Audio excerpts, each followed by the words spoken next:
ভগবান বুদ্ধি দিয়ে দেবেন খরচা কীভাবে চালাতে হবে। এখানে তো লোকের অভাব নাই, দোকানের অভাব নাই, প্রতি দোকানে দোকানে একটা বাক্স রেখে। ওই যে আমি দিয়েছিলাম বাক্সগুলো কী হলো কে জানে, বাক্সের মধ্যে আমি পয়সা দেবো, তাই সব বাক্সটা রেখে দেবে, ভিক্ষা করলেই পরে ওখানে পাওয়া যায়। মঠ চলে যাবে নাকি, ওখানে মঠ চালাতে কোনো অসুবিধা হবে না। দিল্লি তুমি গেছিল না এই চৈতন্য গৌরী মঠ, এবার এই দিল্লি স্টেশনের কাছে, নিউ দিল্লি স্টেশনের কাছে বাজার, বাজারে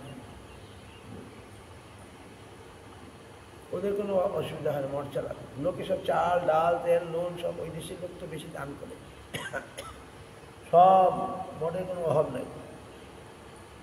ডেলি প্রসাদ দেবেন, নতুন নতুন খিচুড়ি করবে খুব ভালো, পুষ্পান্ন করবে ডেলি বিকালবেলা। আমরা যেমন পরমান্ন দিই, তারা শুধু পরমান্ন দেয় না, তারা ভালো ভালো পুষ্পান্ন করবে, তারপরে সুজির হালুয়া করবে, তারপরে খিচুড়ি করবে ভালো, ঘুনি খিচুড়ি, তারপরে দিয়ে সব প্রসাদ দেবে। কে হ্যাঁ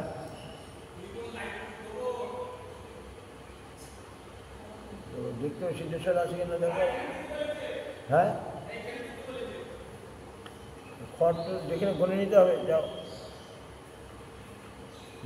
কী হলো,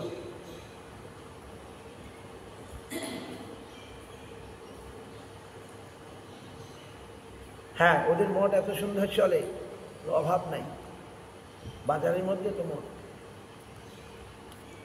আর খুব সুন্দর, আমি গেলে দিল্লিতে আমরা থাকি ওই মঠে, মাধব মহারাজের মঠ, তো কোনো অভাব নাই। আমাদের গৌরাঙ্গনগরে কোনো অভাব হবে বলে মনে হয় না, তাই না? সব লোক হয়তো, তাহলে তুমি থাকো, লাল কাপড়টা নিয়ে নাও, বাড়িতে আর থাকার দরকার নেই, লাল কাপড়টা নিতে হয়, নিজেকে বাঁচাতে হবে তো, সাদা কাপড়ে দাগ লাগে, লাল কাপড়ের দাগটা দেখা যায়। লাল কাপড় নিয়ে নাও, এই বুড়ো প্রভু বলছে আমার লাল কাপড় নিয়ে,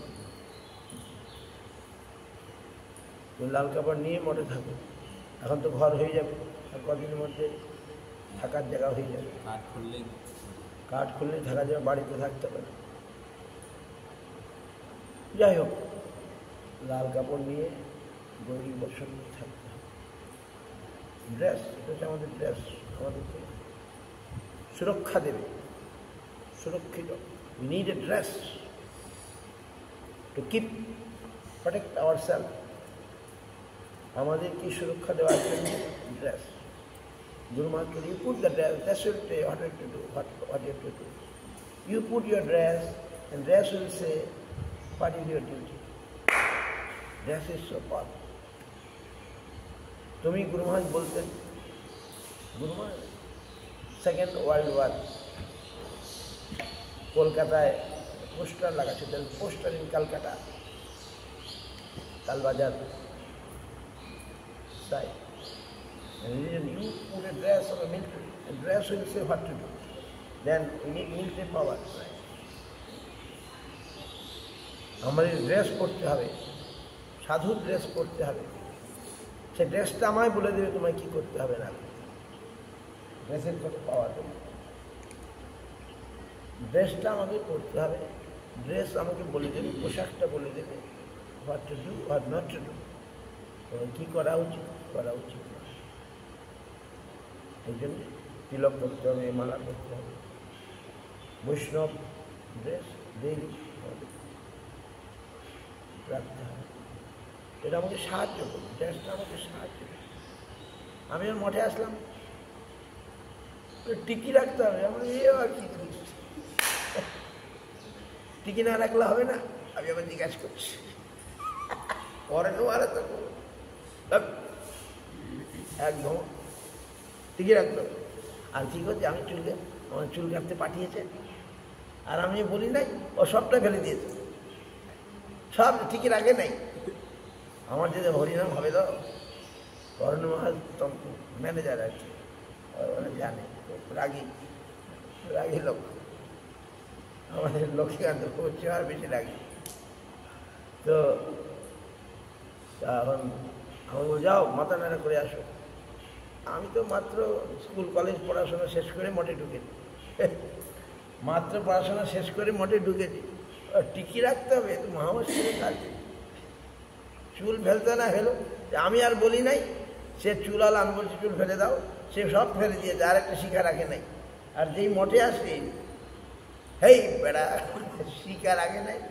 আমি তো জানি না অত অত শিখা রাখতে হবে, টিকি রাখতে হবে।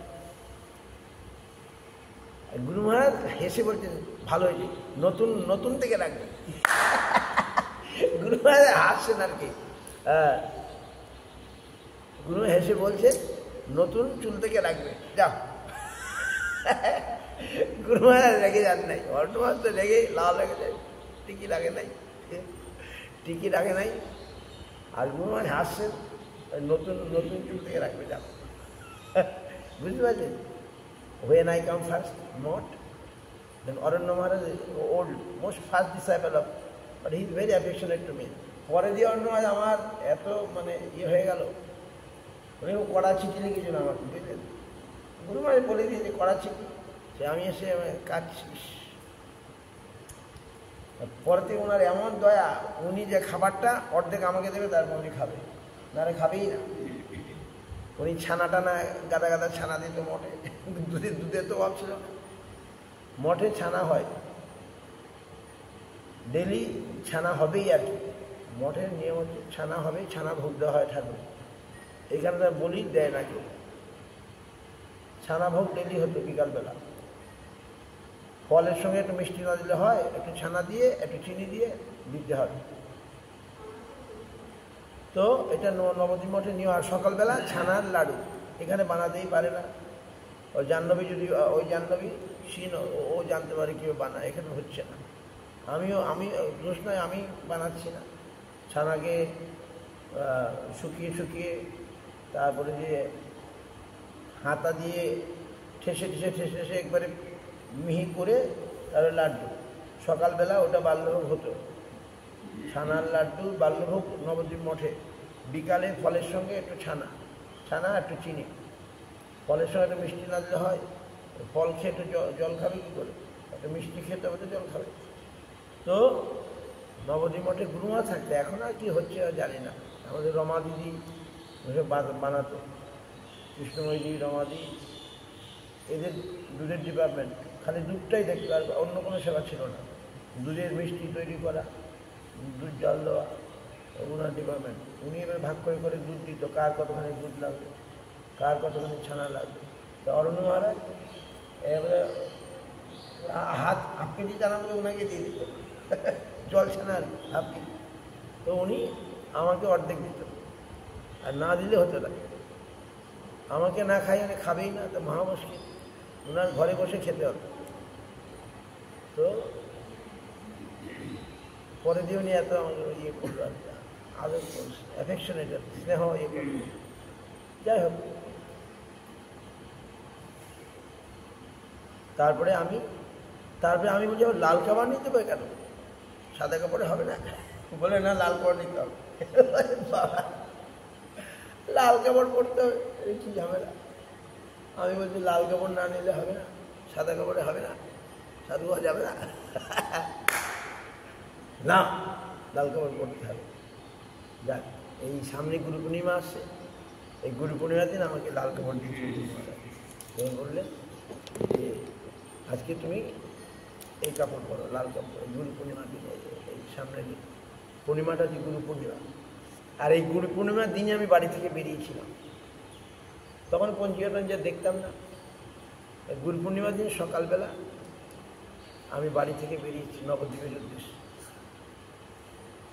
Coming Guru Purnima is coming. This is very special for me. I started my journey towards Navadvip, first journey towards Navadvip in the morning, early morning, 6টার সময় একটা গাড়ি আসে, ট্রেন আসে, গৌহাটি আসে। সেই গাড়িতে করে আমি নবদ্বীপের জন্য বেরিয়েছিলাম। For Navadvip, to come to Navadvip Dham. I first started. And this Guru Purnima day, Guru Maharaj giving, next Guru Purnima day, Guru Maharaj giving this 7 o'clock. এইবারে গুরু পূর্ণিমা আমরা কোথায় থাকবো? আমরা বৃন্দাবন থাকার কথা, যদি টিকিট পাই, টিকিট না পেলে জেনারেলে চলে যাবে, জেনারেলে চলে যাবে। যাই হোক, খুব ভালো খবর। আমাদের কৃষ্ণদাস প্রভু, ওনার একটা জমি ছিল, উনি কথা রেখেছে আর কি, জমি বিক্রি করে সব টাকা দিয়ে দিয়েছে। জমি বিক্রি করে গরিব মানুষ দেখুন খেটে খায়, সবাই খেটে খায়, কিন্তু উনি ওনার কথা রেখেছে আর কি, জমি বিক্রি করে যা টাকা হয়েছে সব দিয়ে দিয়েছে। উনি 1 পয়সাও রাখেনি কোথাও। ছোট জমি ছিল, 5 কাঠা জমি ছিল, বর্ধমান জেলায়। আমরা গিয়েছিলাম সেদিন, উনি কথা রেখে সব টাকাটায় দিয়ে দিয়েছে ভগবানের সেবার জন্য, 1 পয়সাও রাখেনি। মহত্ব নেই। সাধারণ যা ধনী লোক আছে সেটা দিলে তার গায়ে লাগে না, তার কিছু নাই, গরিব মানুষ, ওনার তো টাকাটা দরকার, তবু উনি দিয়ে দিয়েছে। আমার প্রভু কৃষ্ণদাস প্রভু তার ছেলে ইনকাম করে। He had a small piece of land, he sold and give all the money to me for temple, Vrindavan temple. ভালো খবর। আমি ভাবছি মনে মনে, তাহলে একটা টোটো কিনে দিলে হয়, তুমি টোটো চালাবে, মোটে ইনকাম হয়ে যাবে। ভিক্ষা করতে পারলে আর টোটো চালাতে হয় না। ওই কালকে বললো ভিক্ষা করে, গেলেই লোকে দেবে, গেলেই লোকে দেবে। যদি আমি সত্যি সত্যি ভগবানের জন্য ভিক্ষা করি তাহলে অভাব হবে না। তো টোটো কিনে দিলে 200 টাকা করে পার ডে দেয়, 200 টাকা করে পার ডে পাওয়া যাবে, মোট চলে যাবে। যাই হোক, এবারে কৃষ্ণ কীর্তন গান নর্তন পরোপেমম তম ভুবনী ধীরা ধীর জনপ্রিয় প্রিয় করো নির্মৎসর পূজিত শ্রী চৈতন্য কৃপা ভরো ভুবি ভারপান্তর বন্দে রূপ সনাতন রঘুযুগ শিব কুমার।